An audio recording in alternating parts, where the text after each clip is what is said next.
Up is the 1936 Lagonda LG45 Coupé Sedanca de Ville by Mayfair Carriage Company. And what a graceful and elegant motor car this is. Majestic, I think, sums it up. Lagonda is one of the truly great pre-war British motor cars, developed by a host of notable engineers and designers, including W.O. Bentley. The Lagonda LG45 is an icon and one of the greatest pre-war British sports cars, powered by a 4.5-litre straight six, producing 130 brake horsepower, more or less. It was one of the fastest cars in the world at the time. And the LG45 was a particularly significant model for the brand, as it was tasked with saving the business following near bankruptcy in 1935. And we're very grateful to Walter Rudolph Czech for bringing this car along. Only 25 were built, with this example having had a particularly interesting start in life, as it was ordered new by none other than Frances Day, a star of the stage and screen, one of the most popular actresses and singers of the day. The subject of a recent major restoration, carefully preserving as much of the original car as possible, the current owner regularly enjoys the car on long trips, and it's won many accolades in recognition of its beauty. I'm sorry you had a longer trip getting here because they sent you up the wrong avenue. But anyway, at least you've seen a lot of Hampton Court, more than most people. But thank you very much for bringing this beautiful, beautiful Lagonda. Thank you. Thank you. Those covered spares, it's such an elegant car, particularly Richard with that two-tone colour scheme as well. Very elegant. It's yeah. very, and of course Sedanca de Ville town car, open at the front, enclosed at the back. That's right. The owner sat in the back in comfort and covered by the, and the poor driver had to sit at the front and get wet if necessary. Well, next we've got the Alfa, I think. See, we knew it was going to happen. Old cars. Bye-bye. Thank you. Okay, next we have the 1932 Alfa Romeo 6C 1750 Grand Sport Spider 5th Series by Zagato. And this is a beautiful example presented by Keith Roberts and daughter, I guess.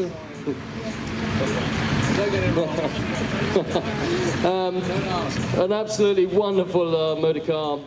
One of Alfa Romeo's most revered motor cars. The Zagato bodied 1750 is without doubt one of the prettiest of all pre-war motor cars, and the smaller brother of the mighty and legendary Alfa Romeo 8C, the car we saw earlier. It has this wonderful long louvered bonnet, long flowing wings, cut down doors, and the twin rear-mounted spares, giving it a real sporting appearance, but remaining graceful and sophisticated at the same time. It has all the key ingredients of a competition car for the road. And this 6C in particular was sold new on the 14th of June 1932 to Comandante Arturo Ferrarin of Milan, a noted World War I Italian fighter ace, and the first man, in fact, to fly from Rome to Tokyo, which he did in 1920. And the journey took him 3 months. Oh, you were so excited, you choked on it. Choked on that. He owned the car for a year and a half before selling it back to Alfa Romeo, who then sold it onto James Street, who imported the car to London and registered it as AYH 701. He then competed in the RSAC Scottish Rally in June 1934. After a number of owners, by 1988 the car had landed in the collection of Nick Mason, no less, a Pink Floyd fame, and Nick entered the car into the 1989 and 99 Mille Miglia. Purchased by its current owner in 2020, it is regularly driven and enjoyed, having competed in the 22 and 23 Mille Miglia. Well, you did, that's a lot of fun. I've tried that. It's good fun. Thank you very much for bringing this wonderful motor car. Thank you.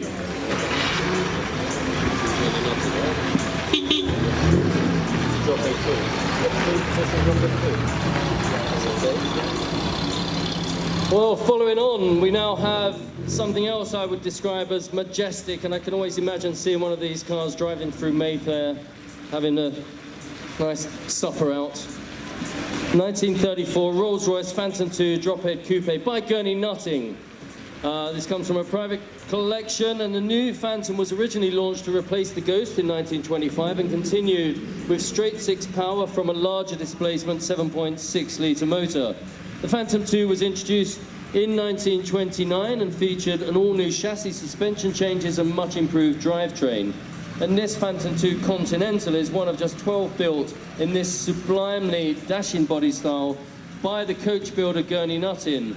They were noted for the designs executed with flair, sophistication, and sporting stance. And of course, J. Gurnin Nutting & Co. Limited was an English firm of bespoke coach builders specialising in sporting bodies, founded in Croydon originally in 1918, prior to moving to Chelsea following a fire at the main works. Well, and this majestic example of one of Rolls-Royce's most coveted pre-war models was delivered new to H.C.O. Garnet Esquire of the Royal Horse Guards in Windsor. Keeping the car for a year, it would then pass through a succession of owners before finding its way to the USA in the 1960s. Many years later, between 2009 and 23, the car was fully restored before being sold to its present owner. And look at it, it's a majestic motor car, and I'm glad the rain has stayed off so that the driver and front seat passenger don't get wet, while the back seat passengers stay dry. Thank you very much for bringing it. Thank you, beautifully presented.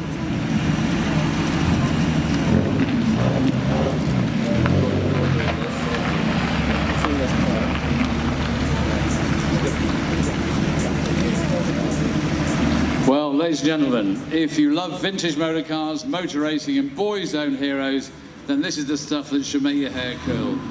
Bentley, Le Mans, Bentley Boys, Speed 6 blower Bentleys, Brooklands, dubbed by W.O. Bentley the greatest spin of his time. Sir Henry Tim Birkin was a motor racing superstar and a Bentley boy, and this car was his creation, the Bentley blower. W.O. Bentley had launched his 4.5-litre four-cylinder in 1927, and while W.O. preferred increased capacity, Birkin realised by 1928 that more power from a lighter engine was preferable, and he would develop it himself. He set up his own engineering works, and with supercharger specialist Amherst Villiers and funding from the Honourable Dorothy Paget, developed and fitted a Roots-type blower to the Bentley crankshaft.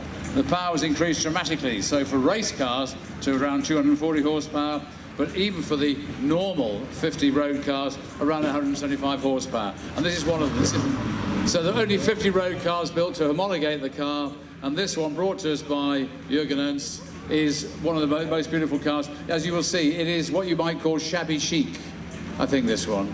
Yeah, so it was polished once, but not by Jürgen. But thank you, Jürgen, for bringing it. Wonderful example of the 50 road cars built to homologate the Bentley Birkin blowers in 1929, 1930. Thank you for bringing it. Thank you. Shabby chic, Richard.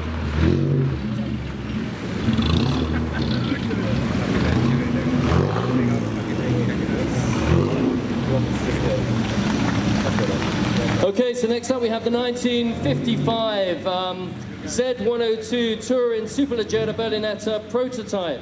The Pegaso Z102, launched at the 1951 Paris Salon. Spanish car steals the show, shouted Autosport in October 1951. A pure racing car adapted for everyday use, said the Autocar. Pegasos are in fact Spain's best-known sports car, highly distinctive in their futuristic styling.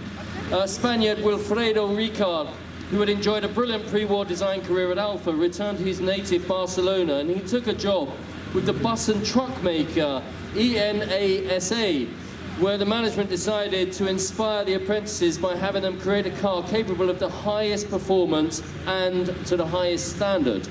And we're very grateful to Johan van Boyvelde for bringing this. It's powered by an impressive 2.8-litre quad-cam dry-sump all-alloy motor, with power making its way to the tarmac via a 5-speed transaxle and handling taken care of via independent suspension. A very impressive specification for 1951. Pegasos were extremely quick, extremely rare, and extremely expensive when new. And this special example is the first prototype, originally a cabriolet, subsequently given this stylish Berlinetta closed coachway. It has a particularly interesting history, having been sold new by Pegaso founder Wilfredo Ricard to his client and friend Alfredo Urra. Urra wished to use the car as a test bed for his revolutionary, and I quote, super hydrovac brakes development program, a precursor to the modern-day brake booster. Following this, the car was purchased by well-known Spanish racing driver Alejandro Espino, who entered the car into the race rally, the Spanish equivalent of the Mille Miglia. Johan, thank you for bringing the car. Wonderful motor car.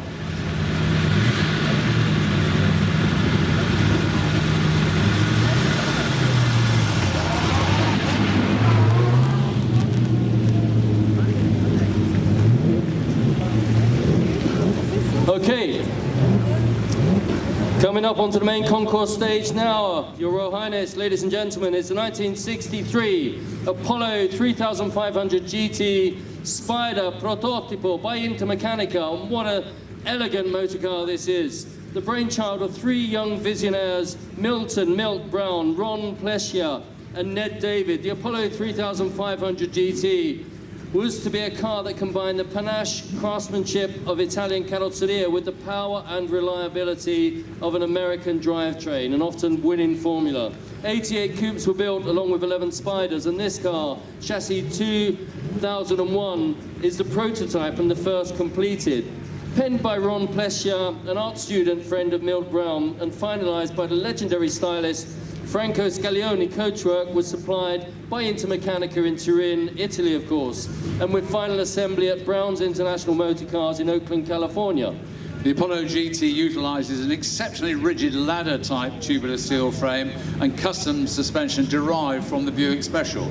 Power is from a 3.5-litre all-aluminium Buick V8 engine through a Borg-Warner close-ratio 4-speed transmission, all in a notably lightweight package. This example was delivered new to a Dr. Hayden Gordon, who was a UC Berkeley professor, nuclear physicist and Apollo stockholder. He would keep the car for 30 years until he passed away. It then resided in a museum for 23 years, and under the current ownership has been totally restored with a debut at Pebble Beach in 2022 when it won Best in Class. Dennis, thank you for bringing the car. Thank you very much.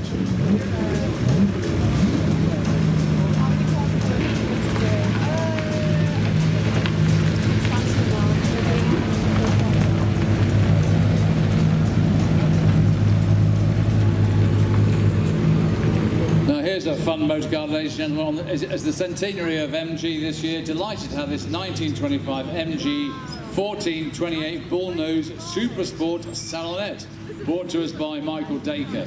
A highly significant and important car in the history of MG, one of the earliest examples of the famous hexagonal logo British mark.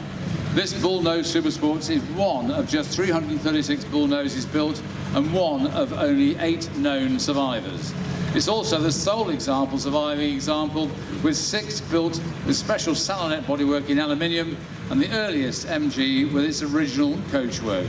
It wears a very distinctive style of 2-door sports saloon coachwork, with its 4-panel steeply V'd windscreen set below a pronounced peak, aerodynamic disc wheel hubcaps and twin side-mounted spare wheels. And it's powered by an uprated 13.9 horsepower Morris Oxford engine, fed by a single SU carburettor, and it was originally registered in Berkshire and found its way to Wiltshire and later Essex, where in the 70s it was acquired by the Sharp family and displayed in their Ramsgate Motor Museum for some 30 years.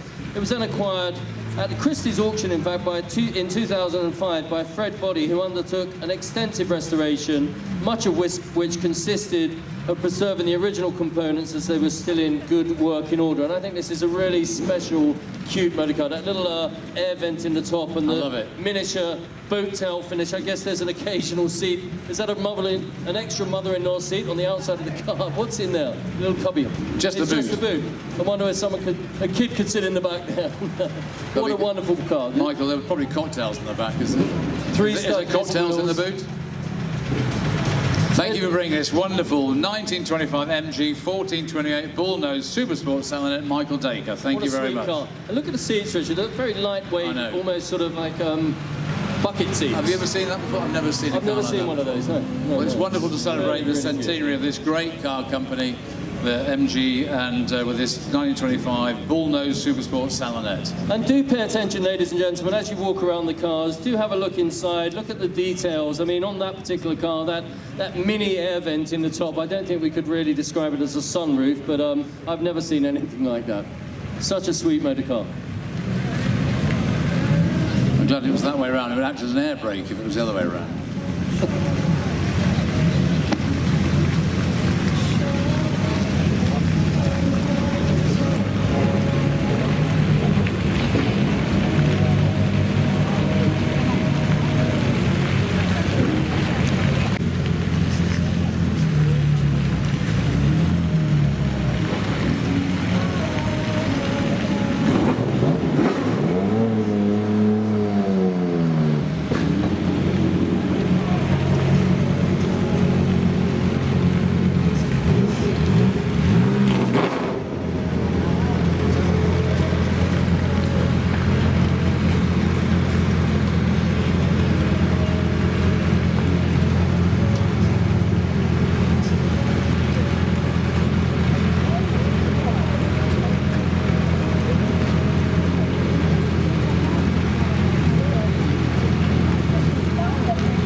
Well, ladies and gentlemen, we've talked about the 4 twice Le Mans winning cars that we have here on display at Hampton Court this year.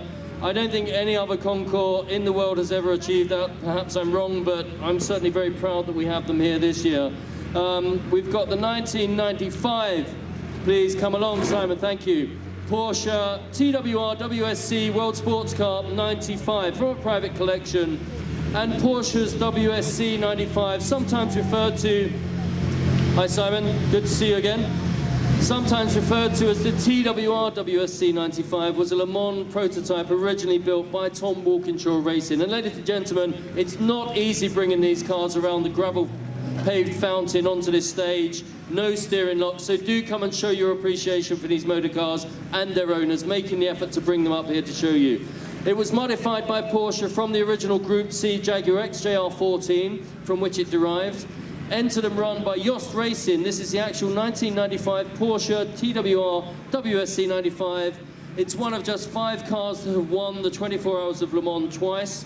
The other 3 we have here, or 3 of them we have here, claiming victory in 1996 as well as 1997. And it was originally conceived to take on the International Motorsports Association, better known as IMSA series. A change in the regulations meant Porsche was no longer able to enter the WSC 95. However, Reinhold Joest, owner of his eponymous racing team, persuaded Porsche to give him the unused prototype so he could take it to Le Mans. With victory secured in 96, it was decided they would enter again for 97, this time with Danish driver Tom Christensen, Mr. Le Mans at the wheel, who won the race on what was his La Sarthe debut.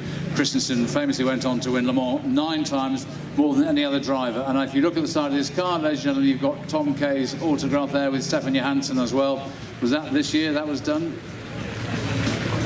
So when this car was at Le Mans to celebrate the centenary, Stefan and Tom were both there, and they were able to help enjoy its success. So thank you again to the private collector for bringing this wonderful twice-winning Le Mans car, the 1995 Porsche TWR WSC 95. Thank you. And as I say, Richard, I mean, Christensen 9 times victorious at Le Mans, Porsche 19 times. Amazing record.